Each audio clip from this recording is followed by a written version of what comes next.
WFYI podcasts are made possible by Bloomington, Indiana, an American college town offering experiences like indulging in grub at Nick's English Hut, taking a stroll along Kirkwood Avenue, feeling the history and magic of Assembly Hall, and providing the chance to feel like a college kid again. Plan your trip at visitbloomington.com. I'm Kyle Long, host of Cultural Manifesto, just one of the local music programs you can enjoy on WFYI. These programs would not be possible without your financial support. And to say thank you, we want to send you to see Lyle Lovett when he comes to Indianapolis on July 28th. Choose a concert ticket as your gift when you donate at WFYI.org/give. And thanks for supporting WFYI. This is WFYI News Now. It's June 24th, and I'm Abriana Herron. On today's show, what was found in a new study on racial disparities in Indianapolis. A look into how artificial intelligence can be used inside classrooms. A bioenergy company will likely not be placing a plant in Gary. And U.S. Senator Todd Young's years-long effort to add more federal judges across the country is advancing in the Senate. If you don't have access to a speedy trial, you really don't have access to justice. Those stories coming up, but first, a new project aims to slow traffic at a busy and dangerous intersection on Indianapolis's north side. WFYI's Jill Sheridan has more. A wreath still adorns a traffic sign near the intersection of the Monon Trail at 86th Street, where Bicycle Garage Indy's Frank Radiker was killed in 2021. Since then, the business has partnered with Nora Alliance and community groups to improve safety through a new tactical urbanism project.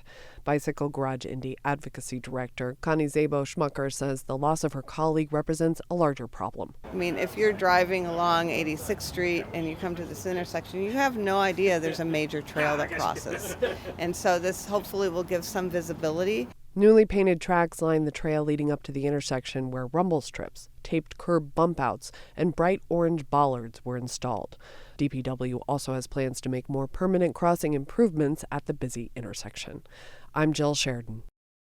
Racial disparities persist across many sectors in Indianapolis, according to newly released data from the city's 2024 Racial Equity Report Card.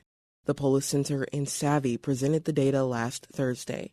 The report card analyzed racial disparities in Indianapolis across 7 categories: health, housing, economy, education, justice, access, and environment. Kayla Duncan is an equity research analyst with the Polis Center. She says there were racial disparities across all research sectors. Progress has been made in advancing racial equity, but ultimately there's a lot more work to do. When looking at median household income, white residents make around $29,000 more than black residents in Indianapolis. Around 2/3 of white residents own their home compared to only 1/3 of black residents. Ebony Chappelle is the market director of Free Press Indiana and a lifelong Indianapolis resident. I am excited that there's data to back up things that people like me have always known about what it's like to live and try to build a life in their city. The report also compared data and ranked Indianapolis to that of 49 other U.S. cities with similar populations and demographics. The full report card will be released July 18th. And thousands of Indiana school children and teachers spent this last school year in a pilot program for artificial intelligence, or AI. It gave a look into how AI can be utilized inside more classrooms. From WFYI's Education Desk, Rachel Fredette has more. About 2,500 teachers participated in the pilot. They put AI to work for classroom tasks like lesson plans, rubric and assessment creation, and a further knowledge of subjects. Around 600 online surveys from pilot participants gave an idea of what teachers think of this new frontier. Just over half said AI had a positive influence on student learning. And this really reflects what we're seeing nationally, if not a bit higher than some national numbers. That's Heather Herring, a course access specialist for the Education Department. The state's Department of Education spent $2 million in COVID relief money for the AI program. It's not expected to continue because these funds have run out. I'm Rachel Fredette. State education officials said AI exploration will remain a priority for the agency despite the pilot's end.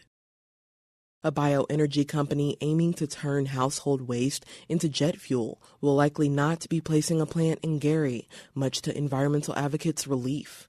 As Indiana Public Broadcasting's Violet Cumber-Weiland reports, an environmental justice organization in the city has been challenging the plant from its beginnings, despite strong local and state government support.